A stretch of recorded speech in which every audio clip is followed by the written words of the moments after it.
Everyone, I welcome you all once again to my education channel Prabhavi Education Hub, and in this video we are going to discuss about the 63rd chapter of Indian Polity. And again reference मैंने यहाँ पे लक्ष्मीकांत के book से लिया है। लक्ष्मीकांत जी की ये किताब है, बहुत अच्छी किताब है। अगर बात करोगे यूपीएससी के रिसोर्स की तो ये मस्ट रीड बुक है। ठीक है, सिविल सर्विसेज की तैयारी करते हो किसी भी, या तो आप यूपीएससी की तैयारी करते हो या किसी भी स्टेट के सिविल सर्विसेज की तैयारी करते हो, तो ये सीरीज बहुत ही इम्पोर्टेंट होने वाली है। बिकॉज ये लक्ष्मीकांत की कंप्लीट जो बुक है उसको मैं प्रिसाइज वे में, बिना किसी पॉइंट को छोड़े हुए एंड आपके टाइम को देखते हुए, टाइम मैनेजमेंट बहुत इंपॉर्टेंट हो जाता है सिविल सर्विसेज एग्जामिनेशन में, तो इस चीज़ को कैटर करते हुए मैंने काफ़ी मेटिकुलसली ट्राई किया है कि ये सीरीज को मैं आपको प्रोवाइड करूँ without any loss of important relevant information. ठीक है, कुछ भी आपको यहाँ पे मतलब it is as good as जैसे कि आप किताब पढ़ते हो वही है, बस इसमें आपका टाइम बच जाएगा। बिकॉज किताब में आप पढ़ोगे तो उसमें कई सारी चीज़ें आपको समझ में नहीं आती हैं, उसको आप गूगल करते हो, इधर उधर से पूछते हो, then you come to know about the concept. But यहाँ पे मैं पूरे बुक को कवर कर रहा हूँ with explanation, brief and very lucid explanation के साथ मैं आपको ये सारी चीज़ें प्रोवाइड कर रहा हूँ। तो चैनल पे नए हो तो सब्सक्राइब जरूर कर लेना चैनल को, बेल आइकन को प्रेस कर लेना ताकि आपको नोटिफिकेशन मेरी लेटेस्ट वीडियोस की मिलती रहे। ये सीरीज का पीडीएफ भी मैं देने वाला हूँ। पीडीएफ आपको लिंक मैं दे दूंगा डिस्क्रिप्शन में। सारे जितने भी वीडियोस हैं इनके इनके डिस्क्रिप्शन में आपको लिंक मिल जाएगा। कोई भी वीडियो खोलोगे उसके डिस्क्रिप्शन में जाना, पीडीएफ मिल जाएगा। अभी ये 63rd चैप्टर है, टोटल इसमें अराउंड 80 चैप्टर्स हैं, तो और 17 चैप्टर है, इसके बाद ये कंप्लीट हो जाएगी सीरीज। एक और मेरी सीरीज है इंडियन इकोनॉमी की, जो कि अगेन बहुत ही इंपॉर्टेंट सीरीज है। अगर आप इकोनॉमी को समझना चाहते हो फ्रॉम द पर्सपेक्टिव कि आप मोटो की आप सिविल सर्विसेज एग्जामिनेशन के पर्सपेक्टिव से पढ़ना चाहते हो, तो ये सीरीज अगेन बहुत ही इंपॉर्टेंट है। यहाँ पे मैंने आपको कंप्लीट रमेश सिंह के बुक से कवर कराया हुआ है। इसका पीडीएफ ऑलरेडी अवेलेबल है, तो ये सीरीज देखो, 5 से 7 दिन में आपकी ये सीरीज कंप्लीट हो जाएगी। वीडियो को अगर देखोगे तो देन आपको पीडीएफ ले लेना है और रिवाइज करना है मल्टीपल टाइम। तो आपके सिविल सर्विसेज एग्जामिनेशन में 2 बुक तो मैं ऑलरेडी, जो इम्पोर्टेंट बुक है वो ऑलरेडी कवर कर चुका हूँ। ये दूसरी बुक लगभग कवर ही है, 63rd चैप्टर आज हम लोग कर रहे हैं। ऐसे करके मेरा बिपिन चंद्रा का भी एक सीरीज है जो मैंने स्टार्ट किया था, बीच में छोड़ दिया उसको, बिकॉज ये मुझे लगा कि पहले पॉलिटी बहुत जरूरी है, पॉलिटी को कवर कर रहा हूँ। बिपिन चंद्रा के भी 5 या 6 चैप्टर मैंने ऑलरेडी कराए हैं, उसको भी मैं कंप्लीट करा दूंगा बहुत ही शॉर्ट नोटिस में। अभी बीपीएससी की भी वैकेंसी आ चुकी है। ठीक है, तो those who are preparing BPSC, और बीपीएससी अगर तैयारी कर रहे हो तो ये सीरीज अगेन इंपॉर्टेंट होने वाली है। 10 से 15 क्वेश्चन आते हैं पॉलिटी से बीपीएससी में भी, तो वहाँ पे भी ब्रीफली पॉलिटी तो आपको पढ़ना ही पड़ेगा, बिकॉज 10-15 मार्क्स तो छोड़ नहीं सकते आप। इसके लिए आपको पॉलिटी अगर कंप्लीट करना है तो ये सीरीज अगेन बहुत इंपॉर्टेंट हो जाती है। चलिए स्टार्ट करता हूँ इस क्लास को। बात करें अगर नेशनल डिजास्टर मैनेजमेंट अथॉरिटी की, तो इसका इस्टेब्लिशमेंट एक्चुअली थोड़ा सा एक प्रोसेस में हुआ, उस प्रोसेस को समझ लो। सबसे पहले 1999 में एक हाई पावर्ड कमिटी बिठाई गई, जिसको टास्क दिया गया कि आप एक फ्रेमवर्क बनाइए कि कैसे हमारी कंट्री में डिजास्टर मैनेजमेंट किया जाए। इसके लिए ब्लूप्रिंट तैयार करने का टास्क इसको दिया गया। ये काम कर ही रही थी, तो साथ में गुजरात में अर्थक्वेक आया 2001 में, वो जो कि काफ़ी अफेक्टेड सेंटर पॉइंट है उस समय। गुजरात के इस डिजास्टर को देखते हुए, अर्थक्वेक को देखते हुए एक लैप्स पाया गया कि भाई कहीं ना कहीं कोई गाइडलाइन नहीं है कैसे डिजास्टर मैनेजमेंट करना है। तो उस समय इस भूकंप के बाद नेशनल कमेटी बनाई गई, उसको भी बोला गया कि ब्लूप्रिंट आप तैयार करें। इतना ही नहीं, ये सब चल ही रहा था कि 2004 में एक बहुत बड़ा इंसिडेंट हुआ, सुनामी आई। 26 दिसंबर 2004 को सुनामी आई। ठीक है, इंडियन ओशियन में सुनामी आई और हमारे जो साउथ के कोस्ट है उनको जबरदस्त नुकसान हुआ, जान माल सब कुछ नुकसान हुआ, बहुत बड़ा नुकसान था ये। इसी के बाद सरकार से रुका नहीं गया और सरकार ने डिजास्टर मैनेजमेंट एक्ट 2005 पास किया। इस एक्ट के तहत नेशनल डिजास्टर मैनेजमेंट अथॉरिटी बनी। ठीक है, ये जो अथॉरिटी है कौन से एक्ट से बनी? द डिजास्टर मैनेजमेंट एक्ट 2005 से। ठीक है, आगे बढ़ते हैं। अब बात करेंगे specifically national disaster management authority की। तो यहाँ पे कॉम्पोजिशन की बात करें, कौन कौन से लोग काम करते हैं इसमें, तो एक चेयरपर्सन होते हैं। It consist of A chairperson and other members not exceeding 9 से कम रह सकते हैं, ज्यादा नहीं हो सकते। एक चेयरपर्सन और जो अदर मेंबर है वो 9 से ज्यादा नहीं हो सकते। ठीक है, सिंपल सी बात। पीएम जो है, प्राइम मिनिस्टर हमारी कंट्री के, वो एक्स ऑफिशियो चेयरपर्सन होते हैं नेशनल डिजास्टर मैनेजमेंट अथॉरिटी के। ठीक है, यही इसको चेयर करते हैं। अदर जो मेंबर्स होते हैं वो नॉमिनेट किए जाते हैं चेयरपर्सन मतलब कि पीएम के द्वारा ही।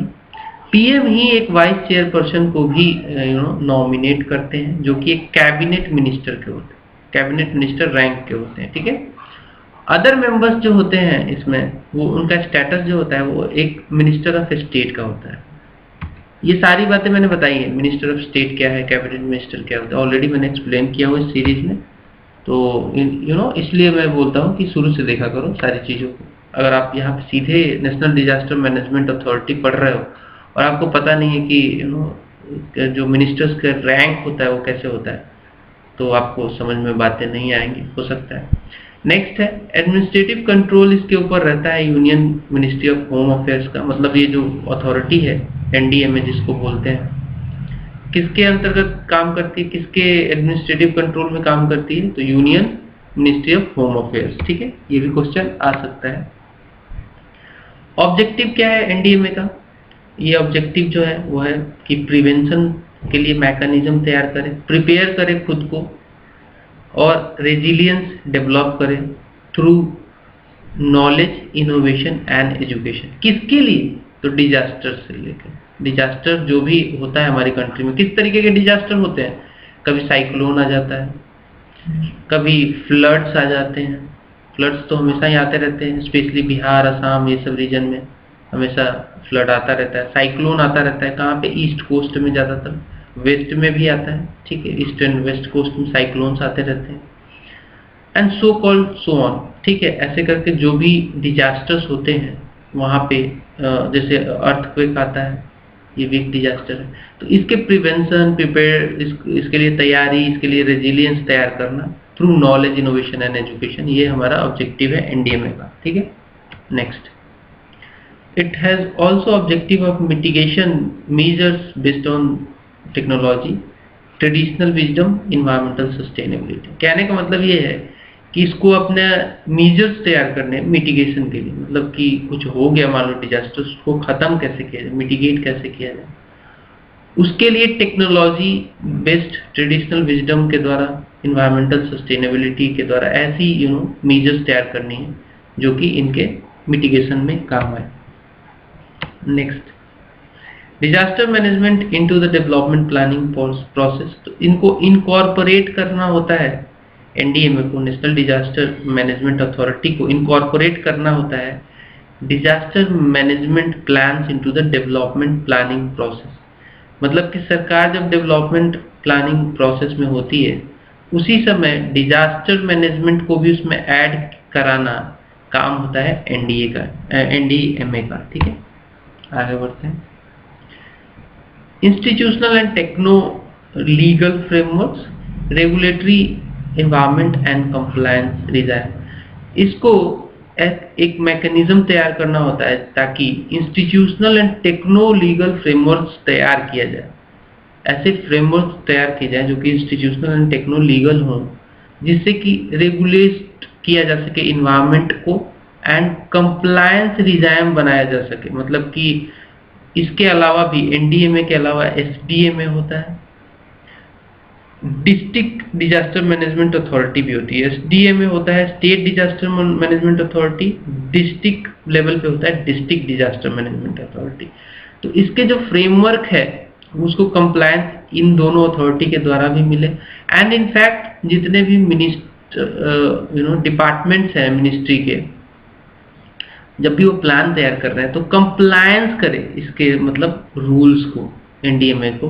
तो इसके लिए इंस्टीट्यूशनल टेक्नो लीगल फ्रेमवर्क तैयार करता है, मतलब कि बाइंडिंग हो इनके ऊपर, जो ये डिपार्टमेंट्स हैं इनके ऊपर बाइंडिंग हो कि भाई आप एनडीएमए के रूल्स को फॉलो करना है आपको। तो कंप्लायंस डिजाइन तैयार करना, रेगुलेट करना एनवायरनमेंट को, ये इनका काम है। ठीक है, आगे बढ़ते हैं। ऑब्जेक्टिव इनका next, identification, assessment and monitoring of disaster risk. तो देखिए कंट्री में डिजास्टर रिस्क कहाँ कहाँ है। हाईली डिजास्टर रिस्क वाले जोन्स है, जैसे कि अर्थक्वेक जोन आपने सुना होगा अगर ज्योग्राफी पढ़ा हो तो आपने। हिमालयन रीजन जो है वो अर्थक्वेक जोन है। ठीक है, then east coast, west coast जो हमारी साउथ की है ये, और ये ईस्ट कोस्ट वेस्ट कोस्ट, यहाँ पे भी साइक्लोन्स आते रहते हैं। फ्लड वाले जो रिस्क जोन है, disaster risk zone, specially regions like east वाले असम, जहाँ पे ब्रह्मपुत्र रिवर कई बार फ्लड लेके आती है। बिहार में कई सारी नदियाँ बहती हैं और लगभग जब एक सीजन में बरसात के आसपास वहाँ पे फ्लड आता ही आता है। ठीक है, तो कोसी नदी का नाम सुना होगा, बिहार का शोक कहते हैं, ये भी फ्लड लेके आती है। ऐसे रीजन को आइडेंटिफाई करना, एसेस करना, मॉनिटर करना, ये भी काम है, ऑब्जेक्टिव है एनडीएमए का। Forecasting and early warning system एक तैयार करना। फोरकास्टिंग एंड अर्ली वार्निंग से क्या समझते हो? अगर कोई डिजास्टर आने से पहले ही पता लग जाए, फोरकास्ट उसका हो जाए कि हाँ भाई लग रहा है कि अब डिजास्टर आने वाला है, तो क्या है ना कि एक्शन को आप फास्ट कर सकते हो, जल्दी तैयार कर सकते हो, अपनी तैयारी को पूरी कर सकते हो। अर्ली वार्निंग मिलना, फोरकास्टिंग अर्ली वार्निंग मतलब कि वार्निंग आपको जल्दी मिल जाए तो आप तैयारी कर सकते हो। तो इसके लिए भी काम करना, इसके लिए भी ऑब्जेक्टिवली इस मॉनिटर करना एनडीएमए का काम ऑब्जेक्टिव है। नेक्स्ट, केयरिंग अप्रोच होना, ये भी ऑब्जेक्टिव लेके चलती है एनडीएमए। मतलब कि जब भी कुछ डिजास्टर आता है तो वो सबसे ज्यादा अफेक्ट किसको करता है? वल्नरेबल सेक्शन ऑफ सोसाइटी, वैसे लोग जो पुअर हैं। ठीक है, और इतने पुअर हैं कि डिजास्टर उनके लिए एक कहते हैं ना कि गरीबी में आटा गीला, वो वैसा कंडीशन हो जाता है उनके लिए। तो वल्नरेबल सेक्शन ऑफ सोसाइटी के लिए केयरिंग अप्रोच, मतलब उनको केयर करना, ये भी ऑब्जेक्टिव है एनडीएमए का। जैसे उनको वैकेट करना, केयर करते हुए उनके लिए प्रोविजन कराना, जैसे कि फूड, वाटर, उनके लिए शेल्टर। ठीक है, ये सब करना, केयरिंग अप्रोच ऑब्जेक्टिव है एनडीएमए का। इसका ये भी काम है कि ये बिल्ड करे डिजास्टर रेजिलेंट स्ट्रक्चर्स, जैसे कि कई बार आपने सुना होगा कि कई मान लो साइक्लोनिक जगह है, साइक्लोन्स ज़्यादा आते हैं, तो वहाँ पे वैसे स्ट्रक्चर्स बनाया जाए जो कि बर्दाश्त कर जाए। अर्थक्वेक जोन में ऐसे स्ट्रक्चर बनाया जाए जो कि अर्थक्वेक को, माइनर वाले अर्थक्वेक को मतलब बर्दाश्त कर सके, स्ट्रक्चर टूटे ना। हैबिटेट ऐसा तैयार किया जाए जो सेफर लिविंग को प्रमोट करे। प्रोडक्टिव एंड प्रोएक्टिव पार्टनरशिप करना मीडिया के साथ, ताकि मीडिया सही जानकारी लोगों तक पहुंचाए। इसके लिए भी बहुत जरूरी है, बिकॉज एनडीएमए अगर करेक्ट इन्फॉर्मेशन लोगों तक पहुंचती है तो काफ़ी अच्छा होता है। तो मीडिया के साथ proactive partnership banana, because NDMA के बाहर, एनडीएमए कई बार अपने जो फोर्सेस को डिप्लॉय करती है, जिसको कहते हैं नेशनल डिजास्टर रिलीफ फोर्सेस। कई लोगों को पता ही नहीं होता है कि ये क्या है, तो मीडिया एक्चुअली प्रमोट करती है ऐसे फोर्सेस को, लोगों को पता चले कि हाँ भाई ये भी एक मैकेनिज्म है जिससे कि डिजास्टर में हेल्प मिलता है। अब हम बात करेंगे फंक्शंस की एनडीएमए के। तो इसका फंक्शन बहुत ही सिंपल है, पॉलिसी तैयार करता है डिजास्टर मैनेजमेंट से रिलेटेड नेशनल लेवल की, अप्रूव करता है नेशनल प्लान जो कि डिजास्टर से रिलेटेड है, ये दोनों इसी का काम है। ठीक है, आगे बढ़ते हैं। गाइडलाइंस तैयार करता है for the state disaster management authorities के लिए, कि भाई आपके लिए क्या गाइडलाइन होगी जब आप अपनी स्टेट की प्लान बनाओगे। स्टेट के डिजास्टर से रिलेटेड प्लान बनाओगे तो गाइडलाइन कहाँ से आएगा, नेशनल लेवल से आएगा, नेशनल डिजास्टर मैनेजमेंट अथॉरिटी से। आगे बढ़ते हैं। ये गाइडलाइंस बनाता है डिफरेंट मिनिस्ट्रीज और डिपार्टमेंट्स के लिए भी, बिकॉज ये लोग मिनिस्ट्रीज क्या है, डेवलपमेंट के लिए अपना प्लान तैयार करती है। तो भाई क्यों नहीं ये अपना डिजास्टर मैनेजमेंट का भी गाइडलाइन बनाए कि प्लान में इनकॉर्पोरेट करें। तो उसमें भी गाइडलाइन देता है NDMA to provide such support to other countries. अगर भारतीय सरकार, सेंट्रल गवर्नमेंट अगर कहती है कि भाई बगल की कंट्री को भी अगर हेल्प करना है तो एनडीएमए वहाँ पे सपोर्ट प्रोवाइड करेगा। जैसे कि बांग्लादेश एक एग्जाम्पल, नेपाल एक एग्जाम्पल। अगर इन कंट्रियों में कई बार कुछ होता है डिजास्टर वगैरह तो हमारी सरकार अगर चाहे, सेंट्रल गवर्नमेंट, तो अपनी फोर्सेस एनडीआरएफ वाली भेजी जा सकती है वहाँ पे। Next, to coordinate the enforcement and implementation of these plans. ठीक है, इसके लिए बेसिकली कोऑर्डिनेशन करता है। To recommend provisioning of funds. इतना सारा प्लान लेके चलता है डिजास्टर मिटिगेशन वगैरह, उसके लिए पैसा तो चाहिए, तो उसके लिए रिकमेंड करता है ये कि भाई सरकार को बताता है कि हमें इतना पैसा चाहिए, तो वो इसके रिकमेंडेशन को सरकार मान के और पैसा देती भी है। आगे बढ़ते हैं। To lay down broad policies guidelines for the functioning of National Institute of Disaster Management. ठीक है, एक इंस्टीट्यूट है डिजास्टर मैनेजमेंट की जहाँ पे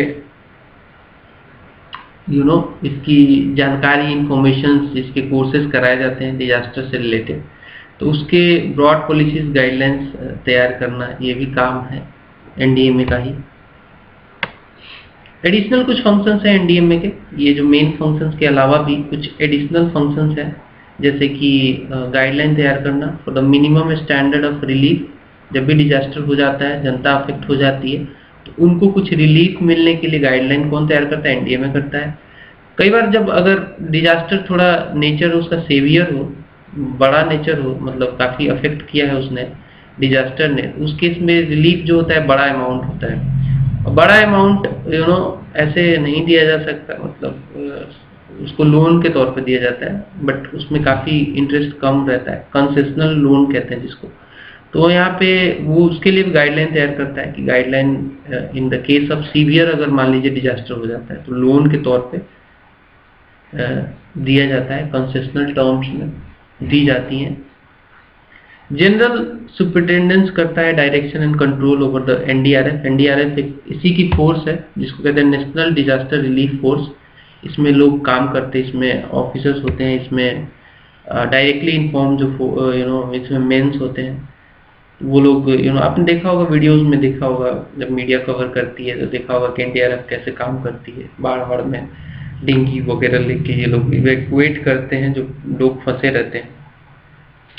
तो इसके ऊपर जनरल सुपरिटेंडेंस डायरेक्शन कंट्रोल करना भी एनडीएमए का ही काम है। इट ऑथराइजेज द कंसर्न डिपार्टमेंट और authority for the emergency procurement of materials for rescue और रिलीफ। कई बार क्या होता है कि कोई डिजास्टर बड़ा आ गया और एक्चुअली जो ये टीम है एनडीआरएफ की, उनके पास इतना इक्विपमेंट, इतने इमरजेंसी जो इक्विपमेंट्स होनी चाहिए नहीं है, तो उस केस में खरीदना तो पड़ेगा, इमरजेंसी प्रोक्योरमेंट होगी। तो ये ऑथराइज कर देता है कंसर्न डिपार्टमेंट को, अथॉरिटी को, ठीक है आप खरीदिए, पैसा हम दिलवा देंगे। ठीक है, then in an annual report, ये एक एनुअल रिपोर्ट अपने फंक्शनिंग से रिलेटेड, अपने जो फंक्शन ये प्ले करता है वो सबमिट करता है सेंट्रल गवर्नमेंट को। सेंट्रल गवर्नमेंट फर्दर इसको रखती है both the houses of the parliament, जहाँ पे इसका डिस्कशन होता है, राज्यसभा लोकसभा दोनों में रखा जाता है इसको। ठीक है, आगे बढ़ते हैं। अब हम बात करेंगे स्टेट डिजास्टर मैनेजमेंट अथॉरिटी की। इसका कॉम्पोजिशन देख लेते हैं। देखिए 3 चरण पे ये अथॉरिटीज हैं। एनडीएमए सबसे ऊपर है नेशनल लेवल पे, उसके नीचे एसडीएमए है, और सबसे नीचे क्या है, DDMA, national disaster management authority, state disaster management authority और डिस्ट्रिक्ट डिजास्टर मैनेजमेंट अथॉरिटी। ये 3 लेवल पे काम करती है। हमने national disaster management authority already जान लिया है, अब हम जानेंगे स्टेट डिजास्टर मैनेजमेंट अथॉरिटी। इसका कॉम्पोजिशन क्या है? इसका कॉम्पोजिशन एक्चुअली ये है कि ये सारे स्टेट में एक होना ही चाहिए, एक स्टेट डिजास्टर मैनेजमेंट अथॉरिटी हर स्टेट में होना चाहिए। ठीक है, इसका कॉम्पोजिशन कुछ इस प्रकार है, एक चेयरपर्सन होते हैं इसमें एंड कुछ मेंबर्स होते हैं जो कि जिनका नंबर 9 से ज़्यादा नहीं हो सकता है। चीफ मिनिस्टर जो होते हैं स्टेट के, वो इसके एक्स ऑफिशियो चेयरपर्सन होते हैं। तो जस्ट याद करने के पर्पज से ये समझ लो कि जैसे नेशनल डिजास्टर मैनेजमेंट अथॉरिटी में पीएम होते थे एक्स ऑफिशियो चेयरपर्सन, तो स्टेट में कौन होता है हेड? सीएम होता है, मतलब जो रियल एग्जीक्यूटिव है सीएम ही होता है, वही उसका एक्स ऑफिशियो चेयरपर्सन होता है। ठीक है। अदर मेंबर जो होते हैं not exceeding 8 are nominated by chairperson, तो इन्हीं के द्वारा नॉमिनेशन होता है सीएम के द्वारा। एक वाइस चेयरपर्सन भी चुनते हैं सीएम। फंक्शंस क्या है? स्टेट डिजास्टर मैनेजमेंट पॉलिसी तैयार करना स्टेट डिजास्टर मैनेजमेंट अथॉरिटी का काम, मतलब स्टेट लेवल पे अपने एरिया को आइडेंटिफाई करके कहाँ पे डिजास्टर ज़्यादा होता है उसके लिए एक पॉलिसी तैयार करती है state disaster management authority, and to approve the state plan for the disaster management and disaster mitigation. इसके लिए जो स्टेट का प्लान होता है वो भी यही अप्रूव करता है state disaster management authority. It also approve the disaster management plan for the departments of the government of state. तो स्टेट की कई सारी डिपार्टमेंट्स होती हैं जो अपना डिजास्टर मैनेजमेंट प्लान तैयार करती हैं, उसको भी अप्रूव कौन करता है? तो स्टेट डिजास्टर मैनेजमेंट अथॉरिटी ही करता है। Next, also lay down the guidelines related to the departments of government of state for the integration of measures for prevention and mitigation of disasters। ठीक है, बात समझो। गाइडलाइन तैयार करता है किसके लिए? ताकि जो डिपार्टमेंट है गवर्नमेंट ऑफ स्टेट की, वो क्या मेजर लेगी जब भी डिजास्टर होगा, तो प्रिवेंशन के लिए, मिटिगेशन के लिए जो मेजर का जो गाइडलाइन है वो कौन तैयार करता है? State disaster management authority. Next, to coordinate the implementation of plan. ठीक है, जो स्टेट की प्लान होती है डिजास्टर से रिलेटेड, उसके लिए इम्प्लीमेंटेशन उसका हो रहा है कि नहीं, इम्प्लीमेंट कराने में बहुत लोग इन्वॉल्व होते हैं, तो उसका कोऑर्डिनेशन भी बहुत जरूरी है। तो कोऑर्डिनेट कौन कराता है? State disaster management authority. And to recommend provisioning of funds, जैसे कि मैंने नेशनल वाले में बताया था कि भाई इतना प्लान तो बना लिया, लेकिन प्लान को इम्प्लीमेंट करने के लिए पैसे तो चाहिए, तो पैसे कितने चाहिए रिकमेंड करने का काम स्टेट डिजास्टर मैनेजमेंट अथॉरिटी का है, देने का काम ऑब्वियसली स्टेट गवर्नमेंट का है। ठीक है, आगे बढ़ते हैं। To review the development plans of different departments of the state, जो ये लोग बनाते हैं उसको रिव्यू करता है कि भाई सही है, गलत है, कैसा प्लान है, क्या ये इफेक्टिव है कि नहीं, इसके लिए रिव्यू करना इसका काम है। And measures being taken for the mitigation, capacity building and preparedness by departments। तो क्या एक तो ये देखता है कि कैसे प्लान हैं, क्या अच्छे हैं कि बुरे हैं, कैसे हैं, इवेल्युएट रिव्यू करता है। दूसरा ये भी रिव्यू करता है कि जो मेजर्स लिए गए हैं कि जब भी डिजास्टर होगा तो क्या मेजर लिए जाएंगे, मिटिगेशन से रिलेटेड कैपेसिटी बिल्डिंग की गई है कि नहीं की गई है, प्रिपेयरनेस कैसा है, इसका भी रिव्यू करता है स्टेट डिजास्टर मैनेजमेंट अथॉरिटी। अब हम बात करेंगे डिस्ट्रिक्ट डिजास्टर मैनेजमेंट अथॉरिटी की। तो इसका कॉम्पोजिशन जो है वो इस प्रकार है कि हर स्टेट में जितनी भी डिस्ट्रिक्ट हैं, हर डिस्ट्रिक्ट के लिए एक डिजास्टर मैनेजमेंट अथॉरिटी होना चाहिए फॉर एवरी डिस्ट्रिक्ट। ठीक है, for every district there must be a district disaster management authority. ठीक है, इसमें कॉम्पोजिशन एक चेयरपर्सन होते हैं जो कि कलेक्टर होते हैं, कलेक्टर हो, डिस्ट्रिक्ट मजिस्ट्रेट हो, और साथ में इनके कुछ अदर मेंबर होते हैं जो कि 7 से ज़्यादा नहीं हो सकते, नॉट एक्सीडिंग 7। कलेक्टर या फिर डिस्ट्रिक्ट मजिस्ट्रेट या फिर डिप्टी कमिश्नर जो है उसके एक्स ऑफिशियल चेयरपर्सन होते हैं। जो इलेक्टेड रिप्रेजेंटेटिव है लोकल अथॉरिटी के, वो इसके एक्स ऑफिशियल को चेयरपर्सन होते हैं। लोकल अथॉरिटी क्या होती है? लोकल अथॉरिटी ऐसी अथॉरिटी होती है जो कि चुन के आती है।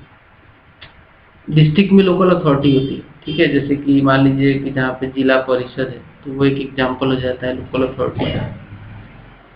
सो ऐसे करके लोकल अथॉरिटी का भी एक बंदा एक्स ऑफिशियल को चेयरपर्सन होता है। In case of tribal areas, जो कि 6th शेड्यूल में रखा गया है कॉन्स्टिट्यूशन के 6ठे शेड्यूल में, ट्राइबल एरियाज जो हैं जिनको ऑटोनोमस डिस्ट्रिक्ट भी बोलते हैं, वहाँ पे ऑटोनोमस डिस्ट्रिक्ट बनाई गई हैं। वहाँ पे जो चीफ एग्जीक्यूटिव मेंबर होता है district council of autonomous district का, वो उसका एक्स ऑफिशियो को चेयरपर्सन होता है। नॉर्मल डिस्ट्रिक्ट में लोकल अथॉरिटी का जो इलेक्टेड रिप्रेजेंटेटिव होता है वो होता है को चेयरपर्सन। लेकिन अगर ट्राइबल एरिया है तो जो चीफ एग्जीक्यूटिव मेंबर होता है district council of autonomous district का, वो इसका एक्स ऑफिशियो को चेयरपर्सन होता है। ये थोड़ा पेचीदा आपको लग रहा होगा, याद नहीं, समझ में नहीं आ रहा होगा, इसके लिए मैं यही कहता हूँ कि आप मेरी पूरी वीडियोस देखा करो। ट्राइबल एरिया का मैंने आपको बताया था कि कैसे गवर्नेंस होता है, जब मैंने गवर्नर पढ़ाया था तो वहाँ पे भी ये दिया था। ठीक है, ट्राइबल एरिया से रिलेटेड मैंने आपको बताया था, और मैंने आपको लोकल अथॉरिटीज भी पढ़ाई हुई हैं, तो ये सब बातें ऑलरेडी क्लियर है। आगे बढ़ते हैं। चीफ एग्जीक्यूटिव ऑफिसर जो होता है DDMA का, और साथ में सुपरिटेंडेंस ऑफ पुलिस जो होता है डिस्ट्रिक्ट का, और जो चीफ मेडिकल ऑफिसर होता है ये मेंबर होता है। ठीक है, ये तीनों लोग मेंबर होते हैं इसके डिस्ट्रिक्ट डिजास्टर मैनेजमेंट अथॉरिटी के। Chief executive officer of DDMA, ठीक है, समझो। SP, चीफ मेडिकल ऑफिसर, ये सब तीनों होते हैं इसके यहाँ पे members. Not more than 2 other district level officers भी होते हैं इसमें जो इसके मेंबर होते हैं, तो 3 तो 5 हो गए। जहाँ पे जिला परिषद हो उसका चेयरपर्सन जो होगा वो को चेयरपर्सन ऑफ DDMA होता है। ठीक है, आगे बढ़ते हैं। फंक्शंस क्या है, सेम जो नेशनल लेवल पे स्टेट लेवल पे होता है इसका फंक्शन उसी प्रकार से। डिजास्टर मैनेजमेंट प्लान तैयार करता है, डिस्ट्रिक्ट रिस्पांस प्लान तैयार करता है, कोऑर्डिनेट मॉनिटर करता है national policy, state policy, national plan, state plan, district plan वगैरह को। डिस्ट्रिक्ट वल्नरेबल जो होता है उस एरिया को आइडेंटिफाई करता है कि कहाँ पे सबसे ज्यादा डिजास्टर आने के चांसेस हैं, और उसके प्रिवेंशन के लिए प्लान तैयार करता है। सिंपल सी बात है। गाइडलाइंस तैयार करता है NDMA एंड SDMA का जो गाइडलाइन है, वही गाइडलाइन क्या जो डिस्ट्रिक्ट लेवल पे जितने भी डिपार्टमेंट्स हैं उनको फॉलो करना है, ये भी यही गाइडलाइन तैयार करता है। स्पेशलाइज ट्रेनिंग कराता है for the different levels, officers वगैरह की ट्रेनिंग। ठीक है, to facilitate community training. Community training भी जैसे कि जनता को पता हो कि क्या है डिजास्टर से रिलेटेड।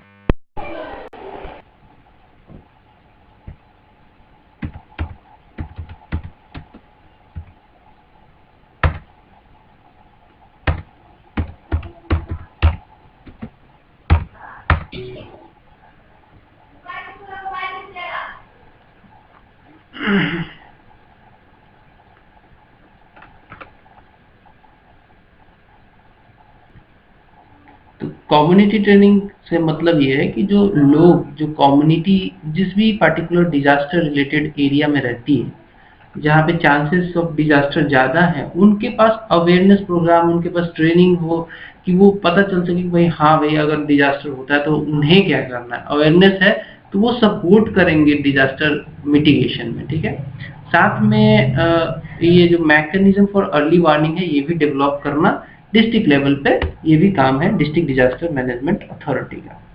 नेक्स्ट है to advise, assist and coordinate the activities of departments of government at the district level. इनको असिस्ट करना, जो कि डिस्ट्रिक्ट लेवल पे डिपार्टमेंट्स हैं, स्टैट्यूटरी बॉडीज हैं, गवर्नमेंटल या फिर नॉन गवर्नमेंटल ऑर्गेनाइजेशंस हैं, उनको एडवाइज करना, असिस्ट करना, कोऑर्डिनेट करना उनकी activities related to what, related to disasters. ये भी काम है डिस्ट्रिक्ट डिजास्टर मैनेजमेंट अथॉरिटी का। नेक्स्ट है to identify buildings, places which could be used as relief centers or camps। ठीक है, ऐसी बिल्डिंग्स, ऐसे प्लेसेस, ऐसी इमारतें जहाँ पे खतरा नहीं है, जब भी कुछ डिजास्टर होता है तो वैसे एरिया को, वैसी बिल्डिंग को आइडेंटिफाई पहले से करके रखा जाए तो इवैक्यूएशन अच्छे से हो जाता है, रिलीफ अच्छे से हो जाता है। जो लोग डिजास्टर वाले एरिया से निकाले जाएंगे उनको इन बिल्डिंगों में, इन प्लेसेस पे रखा जा सकता है। साथ ही ये भी देखना जरूरी है कि क्या इन बिल्डिंग में वाटर सप्लाई है कि नहीं, सैनिटेशन की फैसिलिटी है कि नहीं। ऐसा नहीं कि किसी भी बिल्डिंग में डाल दिया जहाँ वाटर ही नहीं आ रहा है, बिल्कुल गंदा सा पड़ा हुआ है, ऐसा भी नहीं होना चाहिए। So these things has to be ensured by the district disaster management authority. So overall that's all from this video. I hope you enjoyed this video and जरूर आपको शेयर करना चाहिए अपने दोस्तों के बीच में, ताकि उनको भी ये इंफॉर्मेटिव क्लासेस पता चलती रहे। ये आपका ड्यूटी है, मैंने मेरा काम कर दिया। मेरा काम ये है कि आपको ब्रीफली और सब कुछ बता देना एक किसी पर्टिकुलर चैप्टर के बारे में। That's all. मिलते हैं अगले वीडियो में, तब तक के लिए नमस्कार।